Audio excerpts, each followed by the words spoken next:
Hello दोस्तों, मैं रवीना आप सभी का स्वागत करती हूँ आपके अपने यूट्यूब चैनल एजुकेशन 24/7 में। दोस्तों, आज मैं आप सभी के लिए लेकर हाजिर हूँ सबसे बेहतरीन क्लास, जिसमें हमारा टॉपिक है आज संज्ञा।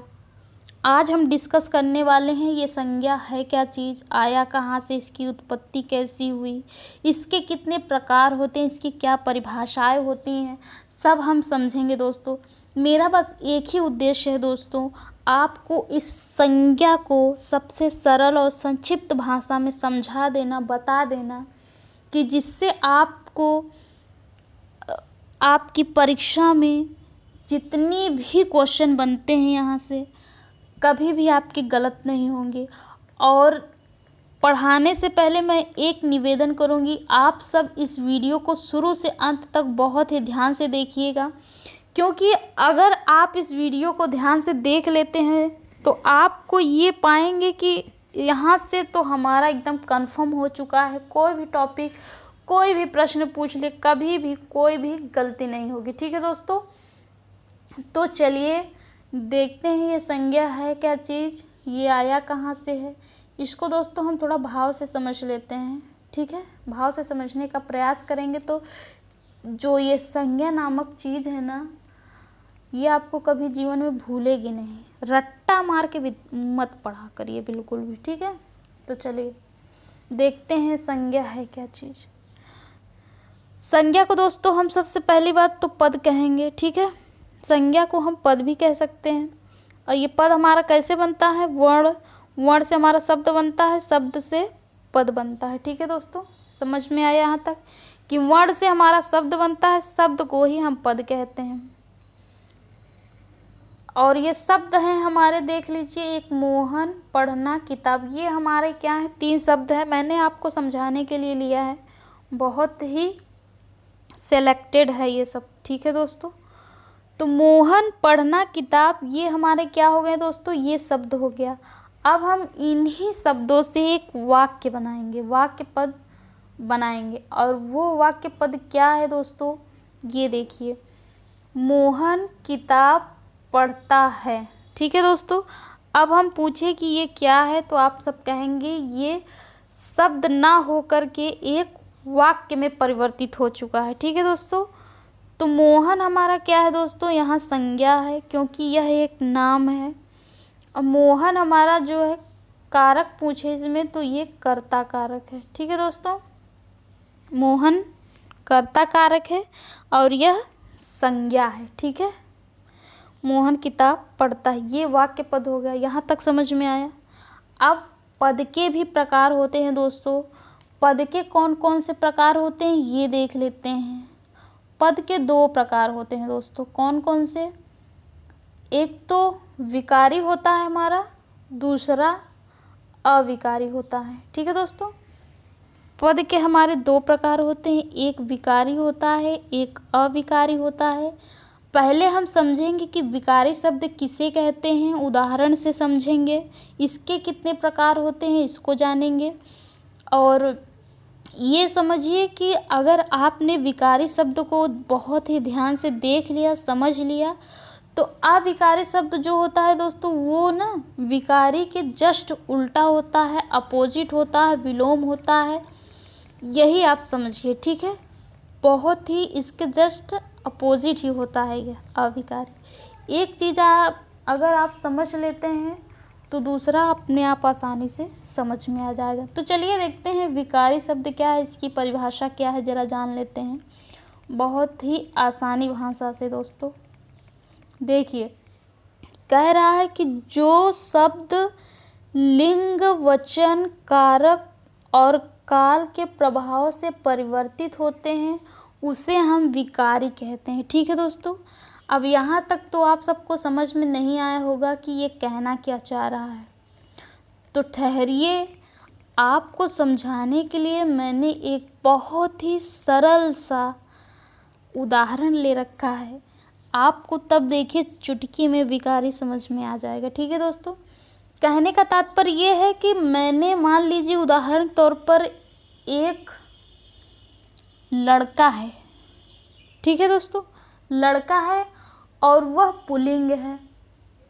अब हम पूछे कि आप सब बताइए इस लड़के का स्त्रीलिंग क्या होगा, तो आप कहेंगे कि लड़की होती है। Very good. पुल्लिंग से हमने परिवर्तित किया स्त्रीलिंग में। ठीक है दोस्तों, अब हम कहें कि ये लड़का, तो एक लड़के का बोध हो रहा है, इसका बहुवचन बताइए, तो आप सब कहेंगे कि लड़के होते हैं, है ना दोस्तों। यही तो है हमारा विकारी शब्द जिसको हम बदल पा रहे हैं लिंग वचन कारक काल के प्रभाव से। ठीक है दोस्तों, लड़का है उसको हमने लड़की बना डाला और एक लड़के से हमने कई लड़कों को बना दिया, तो यही तो है हमारा विकारी शब्द। और इसी के जस्ट अपोजिट जो अविकारी होता है, मैंने उसके भी एक एग्जाम्पल लिए हैं। मान लीजिए ये इधर है। ठीक है दोस्तों, अब हम कहें कि इस इधर का स्त्रीलिंग बताइए, तो क्या आपको कोई उत्तर मिला? नहीं मिला, क्योंकि उत्तर है ही नहीं। ये काल वचन लिंग कारक के अनुसार बदलेगा ही नहीं दोस्तों। और इधर का हम कहें बहुवचन बनाइए, तो इसका भी उत्तर नहीं मिलेगा आप सभी को। क्यों? क्योंकि ये बदलेगा ही नहीं। यही तो है हमारा लॉजिक कि जो लिंग वचन कारक काल के प्रभाव से बदल जाए उसी को हम विकारी कहेंगे, और जो नहीं बदले उसको अविकारी कहेंगे।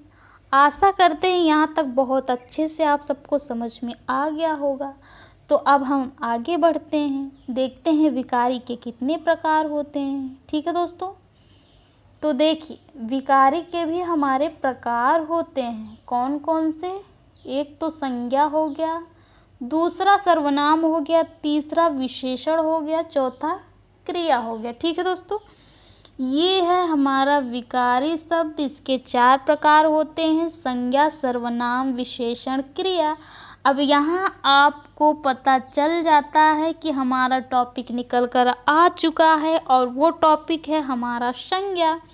अब यहाँ से हम पढ़ेंगे संज्ञा की परिभाषा क्या होती है, संज्ञा के उदाहरण कौन से होते हैं, इसके कितने प्रकार होते हैं, उसके प्रकारों में क्या होता है, ये सब चीज़ें हम आगे डिस्कस करने वाले हैं। ठीक है दोस्तों, तो यहाँ तक थी आप सभी को बेसिक जानकारी मैंने दी थी संज्ञा के बारे में कि आया कहाँ से, इसका नाम कैसे पड़ा। ठीक है दोस्तों, तो चलें आगे बढ़ें।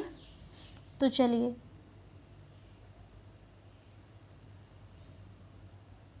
ये रहा आपका संज्ञा,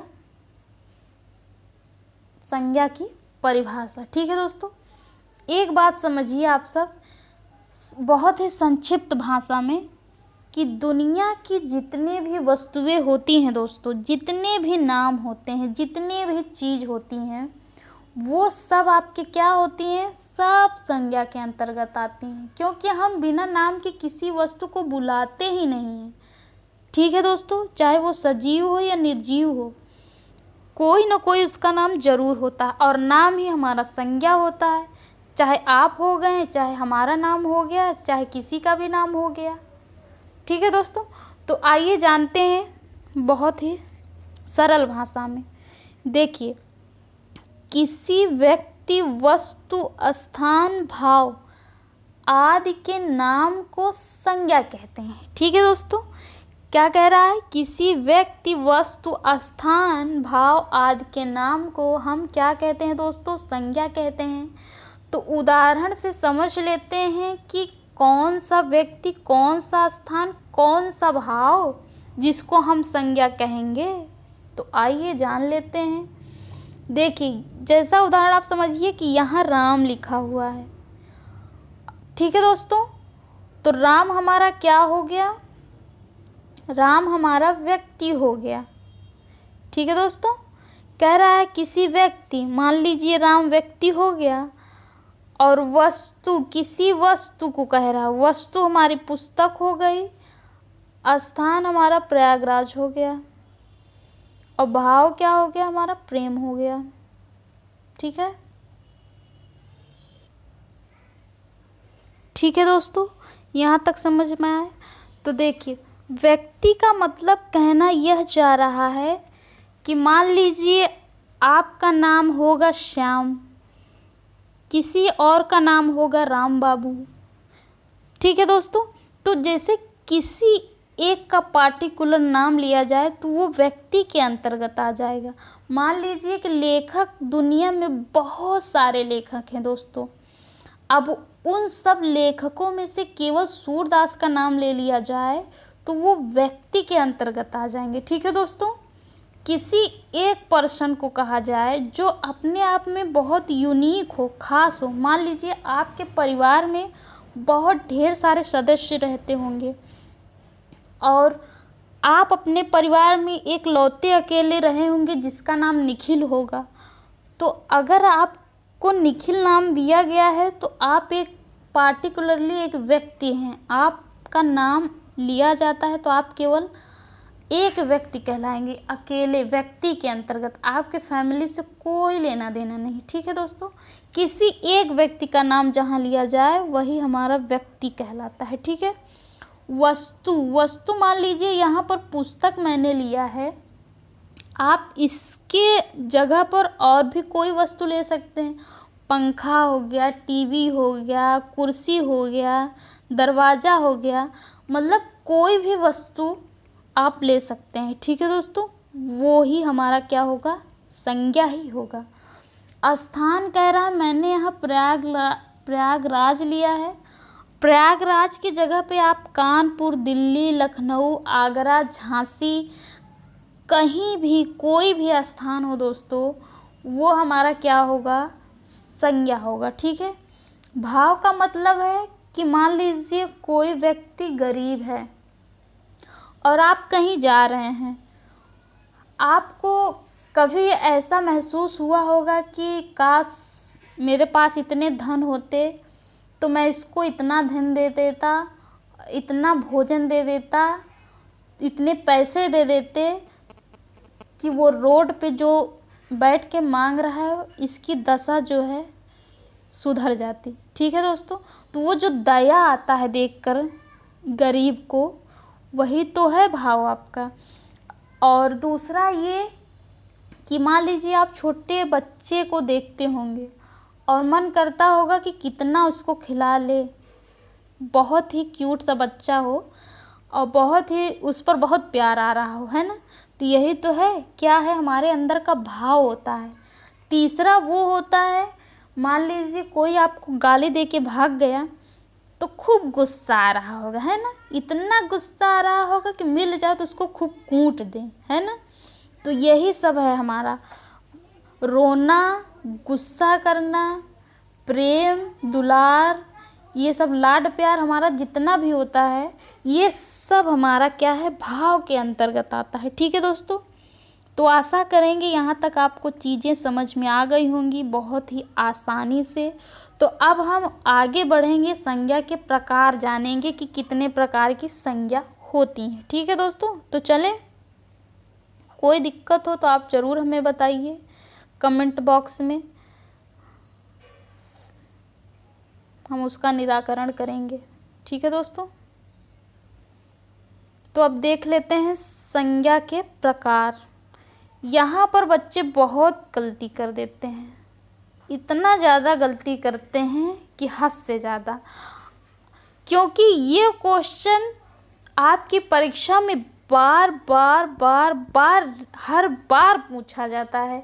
ये क्वेश्चन आयोग का एकदम फेवरेट बन चुका है। अभी पिछले बार यूपी टेट में पूछा था और अन्य परीक्षाएं जो हुई थी उनमें पूछा जाता है हिंदी में, क्योंकि ये बहुत ही मोस्ट इम्पॉर्टेंट क्वेश्चन है यहाँ से। और वो क्वेश्चन क्या है ये देखिए, संज्ञा का प्रकार पूछा है तो अर्थ के आधार पर, एक तो होता है व्युत्पत्ति के आधार पर, दूसरा है हमारा अर्थ के आधार पर। यही बच्चे धोखा खा जाते हैं। धोखा कैसे खा जाते हैं, पूछा है कि अर्थ के आधार पर संज्ञा कितने प्रकार की होती हैं, तो 5 होती हैं, ये तो बहुत सही है। व्युत्पत्ति के आधार पर कितनी होती हैं, 3 होती हैं, ये भी सही है। लेकिन बच्चा इस पे ध्यान नहीं देता, वो देखा कि प्रकार कितने होते हैं, बस वो तुरंत करेक्ट 5 लगा के चला है, चाहे वो व्युत्पत्ति के आधार पर पूछा हो या अर्थ के आधार पर पूछा हो, इससे कोई मतलब नहीं है। बस मतलब ये है कि संज्ञा के प्रकार पूछ लिया, हो गया, हम गदगद हो गए, हमको आता है सब, इसी में सब गुड़ गोबर कर देते हैं, है ना। तो ये नहीं करना है दोस्तों, आपको बहुत ही ध्यान से देखना है कि अगर अर्थ के आधार पर पूछे तो ही 5 लगाना है, और व्युत्पत्ति के आधार पर पूछे तो आपको 3 लगाना है। ये मोस्ट इम्पॉर्टेंट क्वेश्चन है दोस्तों, इसको आप ज़रूर नोट करिए और एकदम अच्छे से ध्यान से इसको याद कर लीजिए, ठीक है। तो अर्थ के आधार पर पूछे तो 5, व्युत्पत्ति के आधार पर पूछे तो 3। अब देखते हैं पहले अर्थ के आधार पर संज्ञाएं कितनी होती हैं, फिर हम देखेंगे कि व्युत्पत्ति के आधार पर संज्ञाएं कितनी होती हैं, ठीक है दोस्तों। तो आइए, जैसा कि दिख रहा है कि अर्थ के आधार पर संज्ञाएं आपकी 5 होती हैं। अब कौन कौन सी होती हैं?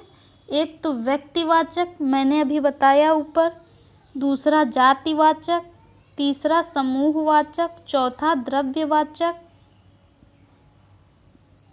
पांचवा भाववाचक, ठीक है दोस्तों। ये सभी संज्ञाएं आपकी अर्थ के आधार के अंतर्गत आएंगी, व्युत्पत्ति के आधार पर कतई नहीं, ये गलती बिल्कुल मत कीजिए। ये आपकी अर्थ के आधार पर संज्ञाएं हो गई 5 प्रकार की, ठीक है दोस्तों। और व्युत्पत्ति के आधार पर आपकी 3 होती हैं। वो कौन कौन सी होती हैं? एक व्यक्तिवाचक होता है, एक गणनीय होता है, एक अगणनीय होता है, ठीक है दोस्तों। यहाँ तक सबको समझ में आया अच्छे से? इसके आगे हम इन प्रकारों को भी जानेंगे, उदाहरण परिभाषा सहित जानेंगे कि ये है क्या चीज़, क्या क्या होती हैं, बहुत ही सरल भाषा में समझेंगे, ठीक है दोस्तों। गणनीय का मतलब होता है गणना करना, जैसा कि समझ में आ रहा है, मतलब जिस चीज़ को हम गिन सकते हैं, काउंट कर सकते हैं, उसको हम क्या कहते हैं? गणनीय संज्ञा कहते हैं, जिसकी गणना की जा सके दोस्तों। और अगणनीय का मतलब वो होता है जिसको हम नहीं गिन सकते हैं, अर्थात जिसकी गणना नहीं की जा सकती, उसको अगणनीय कहते हैं, ठीक है दोस्तों। तो ये आप बिल्कुल नहीं भूलेंगे कि अर्थ के आधार पर पूछे तो आप 5 लगाएंगे। ये मोस्ट इम्पॉर्टेंट क्वेश्चन है दोस्तों, मैं बार बार कह रही हूँ। और व्युत्पत्ति के आधार पर पूछे 3 ही लगाना है आपको, ठीक है दोस्तों। ये गलती बिल्कुल मत करिएगा।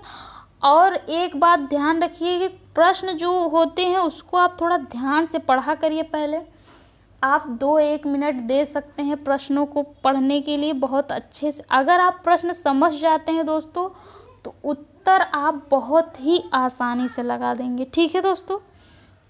तो आशा करते हैं कि यहाँ तक आप सबको समझ में आ गया होगा। नहीं समझ में आया होगा तो आप फिर से बताइएगा, हम 20, 25, 10, 100 बार, जितनी बार पूछेंगे हम आपको बताएंगे, बस आपको समझ में आनी चाहिए। मैंने यहाँ पर बहुत ही सरल, बहुत ही संक्षेप में आपको समझाने का प्रयास किया है दोस्तों, ठीक है दोस्तों। इसके आगे हम डिटेल में पूरा पढ़ेंगे इसको और जानेंगे कि इसकी परिभाषाएं क्या होती हैं। व्यक्ति का मतलब तो मैंने बताया था ऊपर। जातिवाचक मतलब जिससे सभी जातियों का बोध हो, एक का नाम ले लीजिए, दुनिया की जितनी जातियां हैं सब आ जाएं। समूह का मतलब होता है वही दोस्तों, जैसे आप क्लास ले लीजिए कि एक बालक तो बैठता नहीं क्लास में, पूरे एकदम समूह में एक साथ पूरी क्लास भरी रहती है। अंगूर ले लीजिए, केला ले लीजिए, जो एकदम सिंगल नहीं रहते हैं दोस्तों, उनके साथ कई फल लगे रहते हैं, जुड़े रहते हैं, समूह में रहते हैं। द्रव्यवाचक तो आपको पता ही है, तेल, घी, ये सब। लेकिन इसको हम बहुत ही सरल भाषा में पढ़ेंगे आगे अगले वीडियो में आने वाली, क्योंकि जब तक इसकी परिभाषा उदाहरण से हम समझेंगे नहीं तब तक ये चीज़ें थोड़ा सा डाउटफुल रहती हैं, है ना दोस्तों सबको। लेकिन उम्मीद करते हैं यहाँ से आपको बहुत कुछ सीखने को मिला होगा और बहुत ही आसान भाषा में मैंने समझाया, आपको समझ में भी चीज़ें आई होंगी। अब मिलेंगे आपसे अगले वीडियो में, ठीक है दोस्तों। तब तक के लिए मस्त रहें, खुश रहें। व्यस्त रहें और अच्छे से पढ़ाई करिए। अभी वैकेंसी नहीं आ रही है तो दोस्तों समय का सदुपयोग करिए। बार बार इसको जो है आप सब डिटेल में पढ़ डालिए। आप सबके लिए प्रैक्टिस सेट भी ले आएंगे दोस्तों। आप सब डिमांड करेंगे तो पहले इसको थ्योरेटिकल ख़त्म करके प्रैक्टिस सेट ले आएंगे। अगर आप पहले इसको थोड़ा सा डिटेल में पढ़ लेंगे फिर प्रैक्टिस सेट लगाएंगे ना दोस्तों, तो वो आपका जो है रिवाइज भी हो जाएगा और वो बहुत दिनों तक याद रहता है वो चीज़। डायरेक्ट प्रैक्टिस सेट के लिए वो तो रटन पद्धति हो गई दोस्तों, इसलिए रटा नहीं जाता, इसको थोड़ा समझा जाता है। ठीक है दोस्तों, तो ठीक है, तब तक अपना ख्याल रखिए, अच्छे से रहिए आप सब बढ़िया से। तब तक के लिए नमस्कार, मिलते हैं आपसे अगले वीडियो में।